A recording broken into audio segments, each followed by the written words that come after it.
मैं सियो जूहियन हूँ। ये कहानी शुरू होती है एक अंधेरी खून से सनी हुई डंजन में। पूरा कत्लेआम मचा हुआ है। मेरे एलीट स्क्वाड के शव ठंडे पत्थर के फर्श पर बिखरे पड़े हैं। सब के सब खत्म। सिर्फ मैं खड़ा हूँ इस नरसंहार के बीच। पूरा शरीर खून से लथपथ, तलवार कसकर पकड़े हुए, आंखों में शुद्ध गुस्सा जल रहा है। इस विशाल प्राचीन कोलिजियम की छाया से एक विशाल डरावना लेजेंडरी सांप उतरता है। ये कोई बराबर की लड़ाई नहीं है, ये सीधा एग्जीक्यूशन है। लेजेंडरी सांप पागलपन भरी ताकत से झपटता है, लेकिन मैं अविश्वसनीय फुर्ती से बच निकलता हूँ। मैं तेज झटके से काउंटर अटैक करता हूँ, पर जानवर अपनी स्टील जैसी दांतों से वार रोक लेता है। मैं पीछे नहीं हटता। मैं स्मूथ तरीके से घूमता हूँ, दीवार पर कूदता हूँ और अपनी ब्लेड में लेजेंडरी पावर चार्ज करता हूँ, जो सांप को भी चौंका देता है। लेकिन अचानक जानवर पलटवार करता है और मुझे दीवार में धकेल देता है। मॉन्स्टर बिल्कुल बेकाबू हो जाता है और फिर हमला करता है, पर आखिरी सेकंड में मैं बच निकलता हूँ। सांप की पूरी ताकत पत्थर में लगती है। सही मौका देखकर मैं अपना अल्टीमेट अटैक स्वैगर के साथ छोड़ता हूँ। तलवार सांप के सिर में गहरी धंस जाती है, लेकिन फिर ब्लेड टूट जाती है। सांप झपटता है और मेरे पैरों में दांत गड़ा देता है। बेचैनी में मैं टूटी हुई तलवार को मॉन्स्टर की आंख में ठोक देता हूँ, लेकिन कोई फायदा नहीं। जानवर सचमुच मुझे जिंदा खा रहा है। मुझे जमीन पर पटक पटक कर टुकड़े टुकड़े कर रहा है। मैं दर्द से चिल्लाता हूँ। मैं मरना नहीं चाहता। मेरी आंखों के सामने पूरी जिंदगी घूम जाती है। मुझे उस आदमी का चेहरा याद आता है जिसने मुझे फंसाया था, चेयरमैन क्वॉन ताई जून। वो सूट पहना घमंडी कमीना जिसने मुझे और मेरे स्क्वाड को सुसाइड मिशन पर भेजा था, मोटे इनाम का वादा करके। असल में हमारी मौत की प्लानिंग कर रखी थी। अपने ही खून के पोखर में पड़ा मैं सच्चाई का कड़वा एहसास करता हूँ। मैं सिर्फ एक पॉन था, कॉर्पोरेट एलीट्स का एक डिस्पोजेबल हंटिंग डॉग। 38 साल की उम्र में सबसे खतरनाक डंजनों में जिंदा रहने के बाद अब ये आखिरी लाइन है। मैं यहीं मरूंगा, धोखा खाकर। पूरी तरह भुला दिया जाऊंगा। बिल्कुल अंतिम सांस लेने से पहले समय अचानक रुक जाता है। चारों तरफ सब कुछ ठहर जाता है। मैं नीचे देखता हूँ और सदमे से कांप उठता हूँ। मेरे दोनों पैर पूरी तरह कट चुके हैं, खून के तालाब में पड़े हुए। तभी अचानक एक रहस्यमयी रेलिक गारगोयल की शक्ल में बोलने लगती है। वो मेरी दयनीय मौत का मजाक उड़ाती है। कहती है कि मैं बेवकूफ हूँ जिसने उन मालिकों की सेवा की जिन्होंने मुझे कचरा समझा। मैं गुस्से और नफरत से भरा हुआ अपनी किस्मत और चेयरमैन क्वॉन के धोखे को कोसता हूँ। मुझे पछतावा है कि मैंने अपनी पूरी जिंदगी मुफ्त में दे दी। लेकिन रेलिक एक पागल डील ऑफर करती है। दूसरा मौका, असली सिंहासन हथियाने का, अपनी पूरी तकदीर दोबारा लिखने का। मैं मंजूर करता हूँ। तुरंत एक अंधा कर देने वाली राजसी सुनहरी रोशनी फूट पड़ती है। शुद्ध ऊर्जा से बना एक रहस्यमयी रेवन मेरे सीने में गोता लगा देता है। बिजली मेरे शरीर पर गिरती है। कटे हुए पैर आंखों के सामने ही रीजनरेट हो जाते हैं। आग मुझे घेर लेती है और मैं समय स्थान के शून्य में गिरने लगता हूँ। आज मैं नहीं मरूंगा। मैं वापस जाऊंगा समय में और हर उस शख्स से बदला लूंगा जिसने मेरे साथ गद्दारी की। मैं अचानक आंखें खोलता हूँ, पैनिक में। मैं नर्क वाली डंजन और खून की उम्मीद कर रहा होता हूँ, लेकिन मैं हैरान रह जाता हूँ। मैं एक साफ सुथरे एडमिनिस्ट्रेटिव ऑफिस में बैठा हूँ। आम लोग आसपास घूम रहे हैं। मैं बेतहाशा अपने पैर चेक करता हूँ। न खून न घाव, दोनों पैर पूरी तरह ठीक। दिमाग में तूफान चल रहा है। क्या ये सिर्फ बुरा सपना था या सच में वो जादू काम कर गया? इसी घबराहट के बीच एक चिढ़ा हुआ कॉप मुझे डांटता है। क्यों बकवास कर रहा है?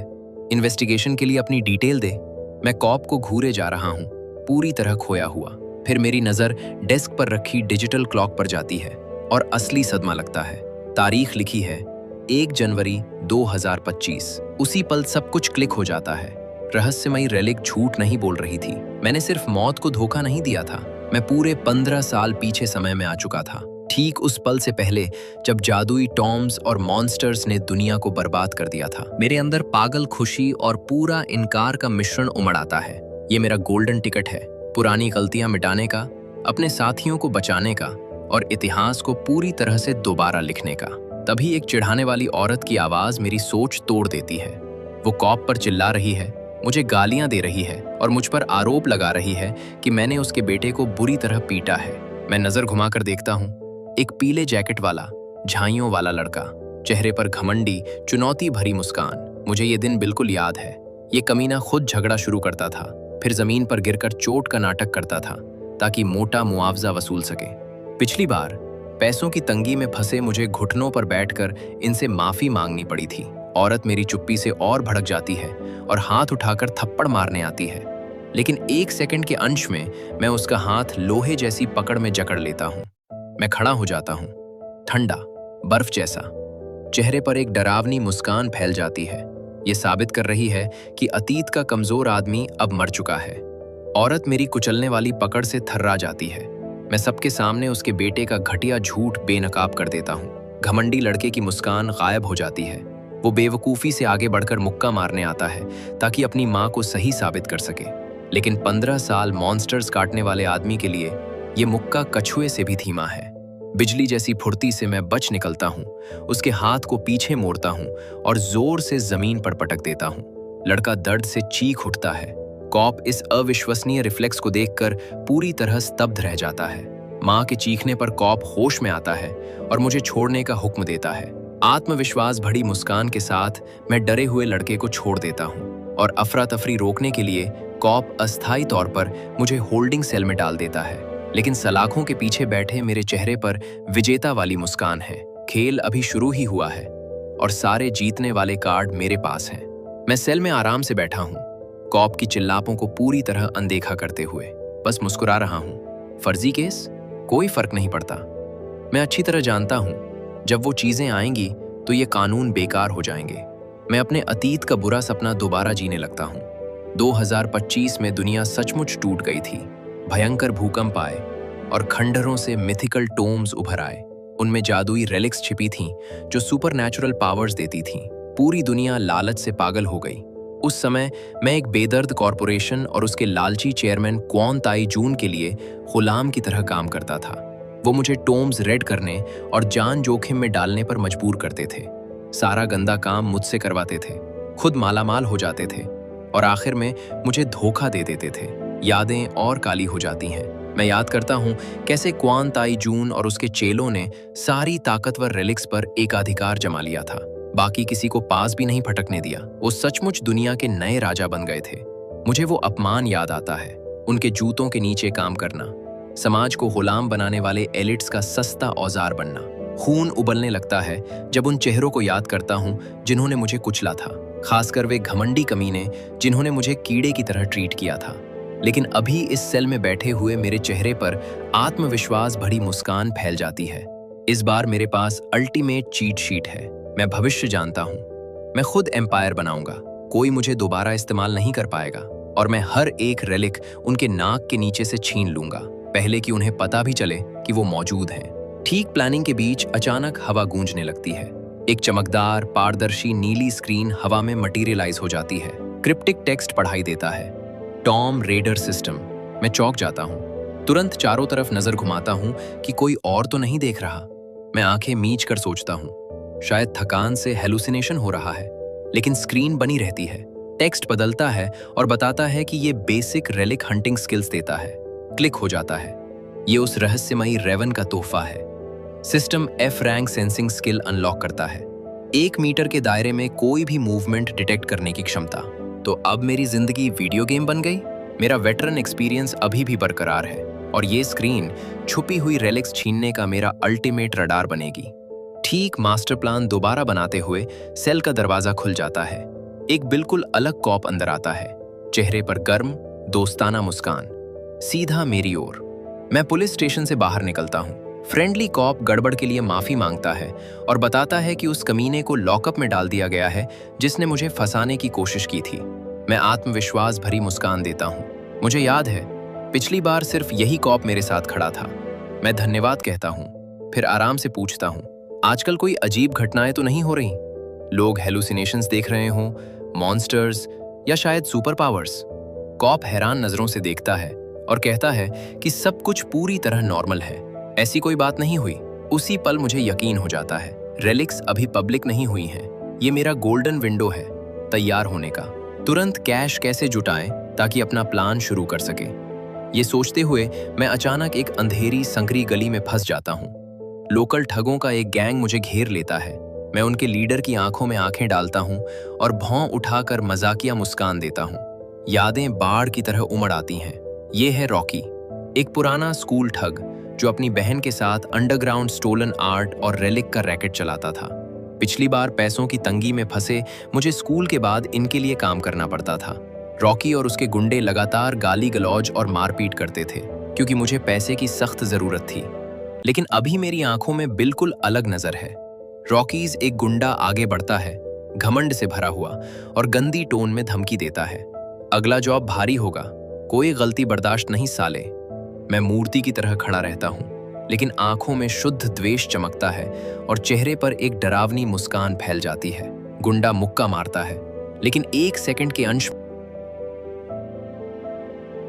गुंडा मुक्का मारता है लेकिन एक सेकंड के अंश में मैं 2 बिजली जैसी थप्पड़ जड़ता हूं, फिर एक क्रूर पंच से उसे ठंडा कर देता हूं। रॉकी पागल हो जाता है और अंधाधुंध आगे बढ़ता है, लेकिन मैं उसे पूरी तरह धूल चटा देता हूं। बाएं दाएं बर्बर पिटाई करता हूं, यहाँ तक कि रॉकी का चेहरा खून से लथपथ हो जाता है। बाकी गैंग भी कूद पड़ता है, लेकिन मैं इसे सिर्फ ट्रेनिंग सेशन बना देता हूँ। आसानी से सबको जमीन पर पटकता हूँ और कठोर सबक सिखाता हूँ। खून खांसते हुए रॉकी मुश्किल से उठता है और अचानक एक बहुत अजीब लुक वाली सुनहरी चाकू निकालकर सीधे मुझ पर झपटता है। मेरे सेंस तुरंत कंफर्म करते हैं ये कोई नॉर्मल ब्लेड नहीं है, ये एक मैजिकल रेलिक है जो एनर्जी रेडिएट कर रही है। लेकिन पीछे हटने के बजाय मैं आत्मविश्वास से अटैक के लिए तैयार हो जाता हूँ, जैसे ये कोई गेम हो। ठंडी पक्की आवाज में खुद से फुसफुसाता हूँ, तेरा अंत मेरे हाथों होगा और तेरा कैश ठीक वही है जो मुझे अपना नया प्रोजेक्ट शुरू करने के लिए चाहिए। रॉकी चाकू पकड़े अंधाधुंध लपकता है, खत्म करने को तैयार, लेकिन मैं सिर्फ मुस्कुराता हूँ। बिजली जैसी रिफ्लेक्स से बच निकलता हूँ।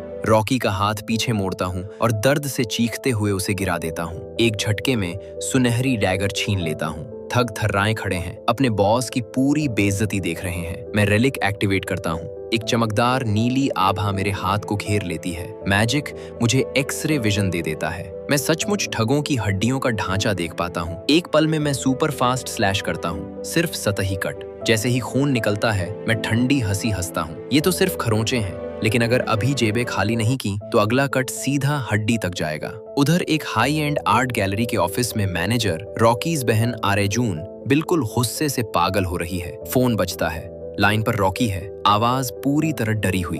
वो बम गिराता है। वो कमजोर बच्चा हमें धूल चटा गया, रेलिक चुरा ली और चाकू की नोक पर हमारे सारे बैंक अकाउंट खाली कर दिए। जून पूरी तरह इनकार में है, कहती है कि तूने दिमाग खो दिया होगा। कट बैक मुझ पर। मेरे हाथ में गैंग से छीनी हुई एक छोटी बुद्धा स्टैचू है। मैं अपना इंस्पेक्शन स्किल एक्टिवेट करता हूँ। सिस्टम तुरंत अलर्ट देता है, अंदर कोई शक वाली चीज छिपी है। मैं बिना एक सेकंड सोचे डैगर से बेस तोड़ देता हूँ। अंदर से निकलता है टॉप ग्रेड बेहद महंगे नार्कोटिक्स का एक छुपा हुआ वॉयल। एक शैतानी जानकार मुस्कान मेरे चेहरे पर फैल जाती है। ये लोग सिर्फ छोटे मोटे टॉम रेडर्स नहीं हैं, ये आर्ट के पीछे छिपे एक विशाल ड्रग स्मगलिंग कार्टेल हैं। मेरे दिमाग में एक शैतानी प्लान बनता है, एक तीर से 2 शिकार, पुराना हिसाब चुकता करना और करोड़ों कमाना। मैं आत्मविश्वास से अपना फोन निकालता हूँ और अपने कॉप बड़ी को डायल करता हूँ। अराई जून पर सच्चाई का पहाड़ टूट पड़ता है। उसके ऑफिस का दरवाजा जोर से खुल जाता है। ऑफिसर केन पूरी टैक्टिकल रेड स्क्वाड के साथ अंदर घुसता है और पीछे घसीटता हुआ लाता है जख्मी हथकड़ी लगाए रॉकी को। जून चीखने लगती है, बेगुनाह पीड़िता का नाटक करती है, लेकिन केन तुरंत उसे चुप करा देता है। हमें ऑफिशियल टिप मिली थी, हमने तुम्हारे सीक्रेट वॉल्ट्स रेड किए। अंदर से निकले 600 से ज्यादा चोरी के आर्टिफैक्ट्स, सब नार्कोटिक्स से भरे हुए। जून पूरी तरह पागल हो जाती है, चीखती है कि उसके वॉल्ट्स जटिल पासवर्ड से सुरक्षित हैं, कोई तोड़ ही नहीं सकता। केन बस मुस्कुराता है और अपना फोन उसके हाथ में थमा देता है। दूसरी तरफ मैं उसकी खुली वॉल्ट के अंदर खड़ा हूँ। आवाज में चरम घमंड टपक रहा है। जटिल पासवर्ड का कोई मतलब नहीं रहता जब गरीब कर्मचारी तुम्हारे लिए काम कर चुका हो और सब याद रख लिया हो। जेल की सैर मजेदार हो। मैंने पूरा बस्ट ऑर्केस्ट्रेट किया था, अपने फ्लॉलेस फ्यूचर मेमोरीज से सेफ क्रैक किए और एक ऐसा नॉकआउट ब्लो मारा जिसने उनके पूरे एम्पायर को हमेशा के लिए तबाह कर दिया। रात गिरती है, मैं सड़कों पर घूम रहा हूँ। फोन पर ऑफिसर केन का मैसेज आता है, पे आउट कंफर्म। एक मीठा 10 मिलियन येन रिवॉर्ड सीधे मेरे अकाउंट में आ चुका है। मैं मुस्कुराता हूँ, पैसे की समस्या खत्म, अब रेड का समय है। लेकिन जैसे ही मैं अपने पुराने मोहल्ले पहुंचता हूं, सदमे से रुक जाता हूं। मेरा पुराना घर गायब है, जगह पर सिर्फ तबाही। बीच में एक विशाल डरावना चट्टानी पहाड़ धरती से फूट निकला है। एक मैसिव मैजिकल टोम स्पॉन हो चुका है और मेरे घर को पूरी तरह निगल चुका है। असली गेम मॉन्स्टर्स और सीक्रेट से भरा अभी शुरू ही हुआ है। सड़कों पर भीड़ जमा हो रही है। लोग इस अचानक निकले विशाल चट्टानी पहाड़ को देखकर दहशत में हैं, जिसने घरों को कुचल दिया है। इस अफरा तफरी के बीच खड़ी है Linda walker, bento Republic expedition की लीडर। वो अपनी सिक्योर लाइन पर फुसफुसा रही है। टोम टोक्यो में स्पॉन हो गया है। जापानी गवर्नमेंट पूरी तरह क्लूलेस है। हम एक्सप्लोसिव्स तैयार कर रहे हैं, अंदर घुसकर रेलिक्स हथियाने के लिए, इससे पहले कि किसी को पता चले। लेकिन उसका प्लान हाईजैक हो जाता है जब लुई केंची, यूएस एक्सपीडिशन का लीडर, घमंडी मुस्कान के साथ आ पहुंचता है। इतनी हैरान मत हो लिंडा वॉकर, वो गुस्से से घूरती है। तुम यहाँ क्या कर रहे हो? अमेरिका की डेलीगेशन का यहाँ दखल देने का कोई हक नहीं। लेकिन वो बस हंसता है। हम सब एक ही नाव में हैं बेब, स्नूज यू लूज। छाया में खड़ा मैं उन्हें देख रहा हूँ, चेहरे पर घमंडी मुस्कान। अपने सेंसिंग और लिंग्विस्टिक्स का इस्तेमाल करते हुए मैं उनकी बेवकूफ़ी पर हंसता हूँ। ये सचमुच सोचते हैं कि कच्ची ताकत से मैजिकल टोम में धमाके से घुस जाएंगे। पूरे एमेच्योर। टोम लॉज या डेडली ट्रैप्स की जरा भी समझ नहीं। इस फील्ड में असली एक्सपर्ट सिर्फ एक है, मैं खुद। मैं आत्मविश्वास से आगे बढ़ता हूँ, ठोस चट्टानी दीवार के पास पहुँचता हूँ। अचानक जमीन पर चमकदार लाल रेखाएं जल उठती हैं। दीवार पर प्राचीन टॉम ग्लिफ सिंबल्स धड़कने लगते हैं, मेरी मौजूदगी पर प्रतिक्रिया देते हुए। एक रास्ता खुल जाता है अंधेरे गर्त में। नीली सिस्टम स्क्रीन मटीरियलाइज होती है। Title award, excellent translator, F rank linguistics unlock. Tombs और रेलिक्स की भाषा पूरी तरह डिसिफर करने की क्षमता। मैं एक सेकंड भी बर्बाद नहीं करता। अपनी पावर गेट में चैनल करता हूँ, डैगर कसकर पकड़ता हूँ और निडर नजरों के साथ सीधे चमकदार लाल पैसेज में गोता लगा देता हूँ। जैसे ही मैं अंदर स्लिप होता हूँ, मैजिकल एनर्जी का विशाल उफान गेटवे को पीछे से सील कर देता है। बाहर सड़कों पर एक हिंसक शॉक वेव दौड़ जाती है। बेंटो और यूएसटी में इस राजसी घटना को देखकर पूरी तरह स्तब्ध रह जाती हैं, लेकिन लालच हावी हो जाता है। दोनों स्क्वाड तुरंत नए खुले गेट की ओर दौड़ पड़ते हैं, अंदर जो भी हो हथियाने के लिए। मैं घने अंधेरे केव में भारी कैलकुलेटेड कदमों से चल रहा हूँ। जूतों के नीचे ठहरा पानी छप छप कर रहा है। मैं लाइटर फ्लिक करता हूँ, छायाओं को चीरता हुआ, जरा भी डर के बिना। मैं एक विशाल कैवर्न तक पहुँचता हूँ। बीच में एक रहस्यमयी चमकदार नियॉन ग्रीन झील है, तीव्र मैजिकल एनर्जी रेडिएट कर रही। मैं किनारे पर रुकता हूँ, पानी को घूरता हूँ और आराम से अपनी डैगर झील में फेंक देता हूँ। तुरंत पानी हिंसक उबलने लगता है। गहराई से निकलता है एक विशाल लेजेंडरी वाटर स्नेक, गहरा नीला, चमकदार, द्वेषपूर्ण पीली आंखों वाला। जानवर मुझे घूरता है। गूंजती आवाज कैवन की दीवारों को हिला देती है। कौन सा इंसान हिम्मत करता है मेरी पूल में कुछ गिराने की?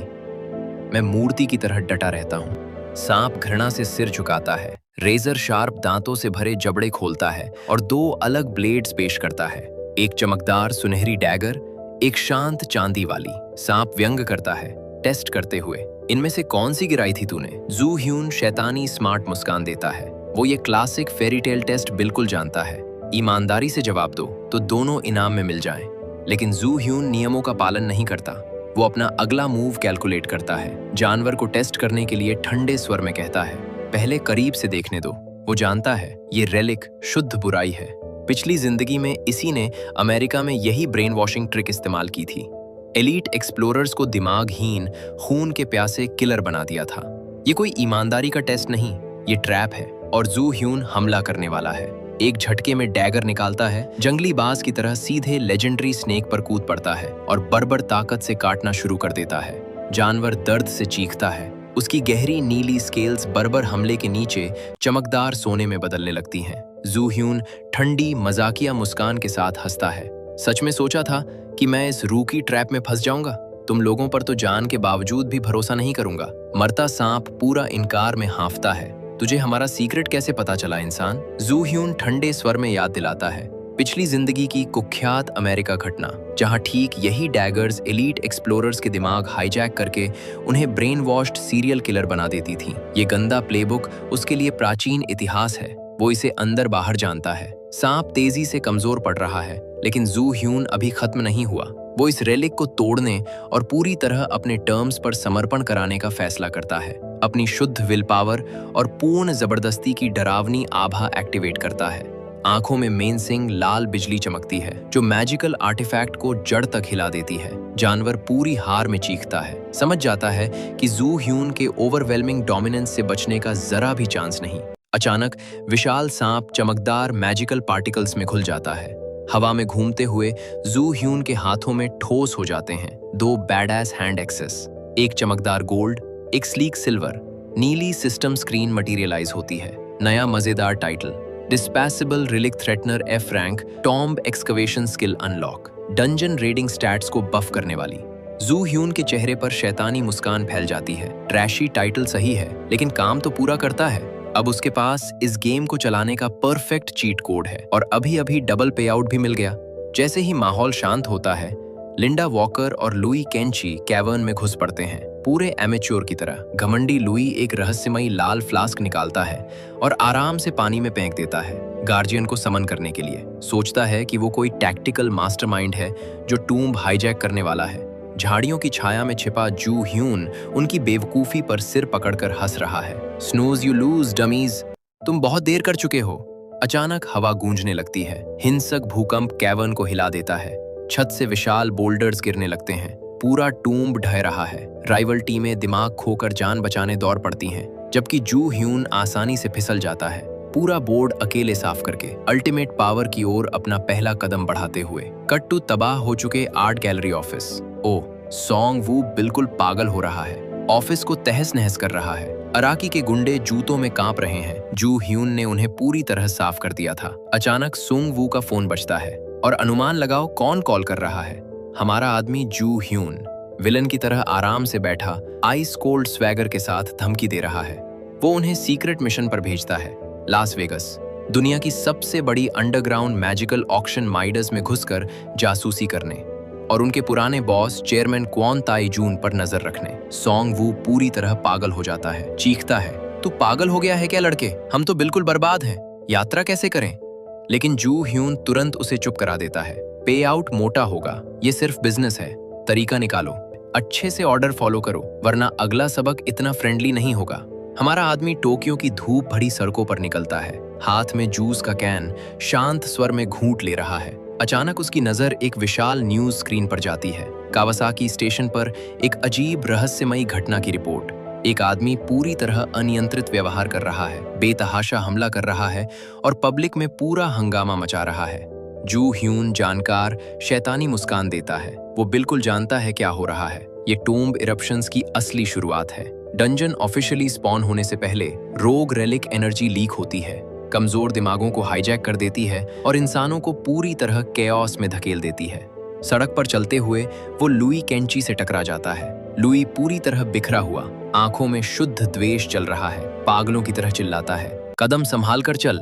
जू ह्यून उसे बिल्कुल ठंडी नजर से घूरता है, लेकिन उसका सेंसिंग स्किल अचानक अलर्ट देता है। लुई के जैकेट के नीचे एक धड़कती बैंगनी मैजिकल आभा। वो तुरंत समझ जाता है, ये बेवकूफ एक पावरफुल रेलिक लेकर घूम रहा है, पब्लिक में फ्लॉन्ट कर रहा है जैसे कोई रूकी। जू ह्यून मुस्कुराता है, सोचता है ये आदमी खुद को मुफ्त हाई टियर प्राइज बनाकर पेश कर रहा है। सबक सिखाने के लिए जू ह्यून पीछे हटता है, जूस का कैन खोलता है और सीधे लुई के चेहरे पर छिड़क देता है। लुई शर्म और गुस्से से पागल हो जाता है। जू ह्यून बेवकूफी का नाटक करते हुए पहुंचने लगता है, लेकिन god tier sleight of hand से स्मूथली रेलिक छीन लेता है। लुइस के हाथ में सिर्फ उसका गिरा हुआ आईडी बचता है। लुइस अपने कॉन्टैक्ट से लाइन पर है, टूम्ब इरप्शन की रिपोर्ट कर रहा है। तभी उनके पैरों के नीचे जमीन हिंसक रूप से कांपने लगती है। जू ह्यून अभी भी उसके बगल में खड़ा है। लाइन पर से चीख आती है, वो कोरियन लड़का जो टूम्ब रेलिक चुरा गया ठीक तुम्हारे बगल में खड़ा है, अपनी जेबें चेक करो। लुइस का चेहरा दहशत से जम जाता है। वो जू ह्यून को देखता है और पागलों की तरह जेब थपथपाता है। रेलिक साफ गायब। जू ह्यून बस ठंडी मुस्कान देता है और हंसता हुआ चला जाता है। पीछे लुइस पसीने पसीने घूम रहा है, पूरी तरह पागल, अपनी नाक के नीचे लूटे जाने के सदमे में।